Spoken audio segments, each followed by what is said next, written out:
All right, we got the fire going. It's cold in here. Shingles on the floor. Need those for Monday. Anyway, here's what we got into. We started pulling these front leaf springs apart. We got the brackets off. I got the needle scaler. I'm going to try and work on scaling these down, getting them cleaned, and getting ready to reinstall. We also got a tool in. That's the case spreader for the front, so that'll open the case so we can pull the center out. Let's see. I gotta clean up some of that stuff under there. I'm gonna put it in a 5-gallon bucket. I want to weigh it when I'm done. See how much rust we actually take off this rig. And there is quite a pile. But I got to start getting underneath it because I started unbolting the cab yesterday. Is my light in here? Nope, of course it's not. But anyway, one is fighting me. All the other ones came out, no problem. This is the front for over there. I got the other two sitting right on top of that jack for that side, so I got to finish ripping that one out because, oh, here's my light. Yeah, I got to deal with that. That thing's fighting me. That one's out, this one's out, that one's out. We're good. Because we're going to start rectifying this rot. I spent all night last night shopping online, price checking, everything. And it's been crazy. Literally. So I already have, well, I don't really need that. I already have the full cab corner, and it comes up to like here. So I've already got the full cab corner. It's one piece, comes over to here. I've got the center outer rocker. I've got the inner rocker skin, which is right in there. So I've got that piece. I need to get this front A-pillar piece because it's starting to get pretty nasty right there. Both sides, you know, it's solid, but if I'm already doing it, I might as well do it, you know. And the door skin, I got to pull this rubber off, but you can see the inner door skin is starting to get bad. A lot of my friends told me just get new doors and, you know, swap it that way, but listen, it closes beautiful. Everything else is clean. Like the outer skin is fine. I just got to sand it down and clean it. But the inner skin, right at the bottom, they sell them.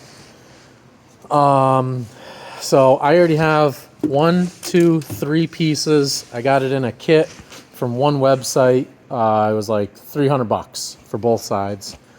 I had shopped around for all the other pieces, which would have been 2 of these, 2 of these, and then there's a floor brace underneath, 2 of those, and apparently the regular cab trucks don't have inner cab corners, they just have outers.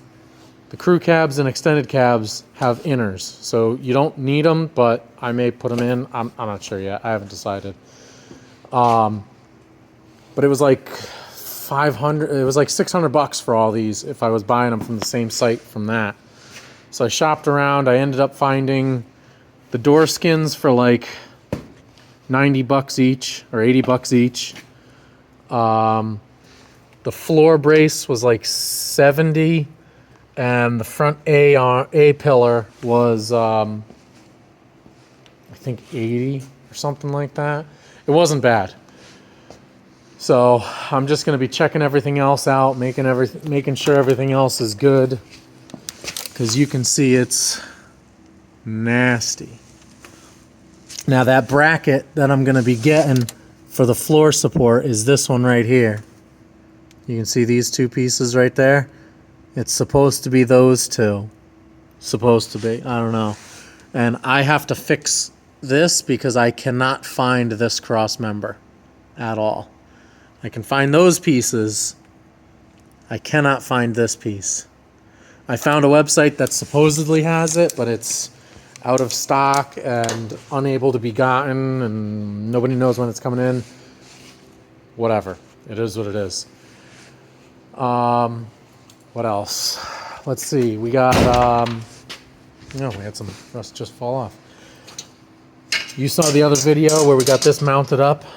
I like watching a lot of silent videos, so I figured I'd make one, see how it did. It was just a quick reinstallation of everything. We got it mounted. It fits perfect. It's pretty protected.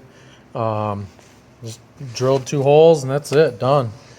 The solenoid came in, so that's on here. Originally, the rear solenoid had 2 rear mounts, and it had a solid copper leg that went from the ground post to the ground post.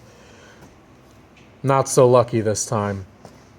So this one sits a little funny, so I need to get a 45-degree adapter to go this way, and then a 90 to bring it towards the back of the truck, because I'm going to have the hose come from here. I'm going to attach it to one of these holes here, and then it's going to hook up right to the bung at the bottom there. So I need a 90 for that, a 45 and a 90 for that, and then we're going to get the hose made up so that that will be 100% done. I tested the motor. Everything's good. She works. I cleaned it. I pulled everything apart, the tank, the screen. 100%. We're good to go with that. So that's one of the major things I was happy to get done this week. We got the scissor all in. I just got the bolts in the other day. I don't know if you can see them. There's 2 studs back there that push on the back end of this to keep it up to a certain height. So now we've got it all off. It's good. She's sitting a little crooked, but that may be just when I made the mount. Whatever. It is what it is. It'll go up, it'll go down.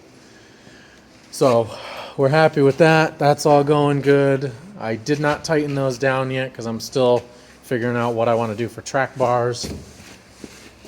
The other thing that I'm doing, this is the rear wiring harness that goes to the end for the lights, 7-way, the brakes, all that stuff. I'm going to be pulling all the loom off, checking everything, making sure everything's all good, and re-looming it with something else, which I'll show you in a minute.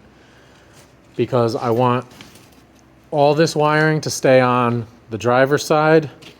Everything that's going to be on the passenger side, I'm probably going to do a firewall connector right here, just above the frame, because I don't want to just drill a hole and send it through and cut the wire. I don't want to deal with that. So I'm going to try and do a firewall connector there. I'm going to run it down. I'm going to drill this hole bigger and make it come down so that I can have the controller for this. I'm going to have wiring for my sander come through here. I'm going to have wiring for my rear plow come through here, and then all the work lights. Because I need to have, because I run a big back plow, I need lights aimed at the wings, the tires. I want to be able to see stuff. So I want to have everything coming right down that frame rail, especially since the batteries are going to be on that side. I want all the heavy leads coming right down there. It'll work out better for me that way, because I don't want to clutter this up. This has, you know, the brake lines, the fuel lines, this wiring harness. I don't want to deal with that. Yeah, you can see how bad that's on. This side's pretty bad. She's munched up good. But anyway, I'm going to show you the wire loom that I got. Saw it on a TikTok, and yeah, I'm on TikTok. If you go through some of my shorts, you'll see it. I post updates on there daily because it's easy, and some of them I turn into shorts here and do it. But I found this on Amazon. It was like $40 for the 1-inch and the 1/2-inch. So this, I don't know if I have enough to do the entire truck here, but I can get more. And then I got this like cloth tape to tape the joints and everything. There you go. There's the brand. There's what it is. It's pretty decent stuff. It's, you know, this is 1 inch, but I'm willing to bet that you can, I mean, this is how wide it is, just stretching it out from one side to the other. That's about 3.5 inches. So I'm looking forward to doing that part of the project. But I need to start figuring out all the wiring for everything. Because the 2015 Ford that I run, the lights dim pretty bad when I'm running both front plow and back plow and the dump insert and all that other stuff. So I'm going to be redoing a lot of the electrical here. I was originally going to move the wiring and stuff from here and try and mount a second battery here of this size. I'm going to get rid of this, and I'm going to use the Marine deep cycle batteries that I use for my stump grinder, my wood chipper, my excavator, my trailer. They're all interchangeable, and they work in my dump truck. And I'm going to stack 2 of them right here, most likely in parallel, so it'll have more of the cold cranking amps, power, all that other mumbo jumbo. And then I need to figure out how many amps that's putting out so that I can either do a dual alternator or just get a custom high output one. I think those are just 110 from the factory. Don't quote me on it. So I got to figure that out. And then I can start doing the wiring. I want to get these front frame mounts undone so I can jack the cab up and really start getting to it. Like I said, this is just an update for today. I'll try and post a couple smaller videos during the week. Stay tuned for the shorts. I'm going to try and start getting some more of those transferred over from TikTok and put them up here because they're pretty funny. If you see them, you'll see my tag on the page. Swing on over. I post 3 to 5 daily on the build and other stuff that we're doing. And if you like what you're seeing, give me a follow, subscribe, like it, hang out, check out the rest of the build. It's coming along. I really need to get this thing moving. So we're going to start really progressing on this pretty quick. I'll catch you guys on the next one. Stay warm out there.